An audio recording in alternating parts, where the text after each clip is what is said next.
کیا تاج محل بنانے کے بعد شاہ جہان نے تمام مزدوروں کے ہاتھ کاٹ دیے تھے یا یہ صرف ایک کہانی ہے اور آج تک اس کا کوئی ثبوت نہیں ملا؟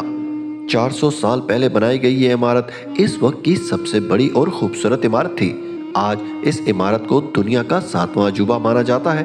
شاہ جہان نے اپنی ساری دولت خرچ کرنے کا ارادہ کیا اور دنیا کا سب سے عالی شان مقبرہ تاج محل بیوی کی قبر کے اوپر بنوایا۔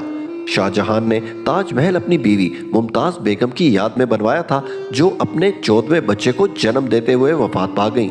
اس عالیشان عمارت کو بنانے میں تقریباً 20,000 سے زائد مزدوروں نے دن رات محنت کی اور آخر کار 22 سال کی محنت کے بعد یہ عجوبہ تیار ہو گیا۔ تاج محل میں ایسی کاریگری کی گئی ہے کہ دنیا کے بہترین انجینئرز آج بھی اس کی تعریف کرتے ہیں۔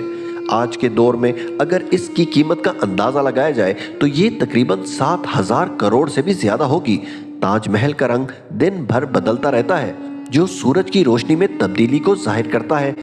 یہ صبح کے وقت گلابی، شام کے وقت دودھیا سفید اور چاندنی رات میں سنہری دکھائی دیتا ہے۔ تاج محل بننے کے 4 سال بعد شاہ جہان کے اپنے ہی بیٹے نے شاہی تخت پلٹ دیا اور خود شہنشاہ بن کر سنبھال لیا اور اپنے والد شاہ جہان کو قید کروا دیا۔ تاج محل کے چاروں مینار ہلکے سے باہر کی جانب جھکے ہوئے ہیں۔ ان کو اس لیے ایسا بنایا گیا ہے کہ اگر شدید نوعیت کا زلزلہ آئے تو یہ مینار مقبرے کے اوپر گرنے کی بجائے باہر کی جانب گریں۔ 8 سال قید میں رہنے کے بعد شاہ جہان وفات پا گئے۔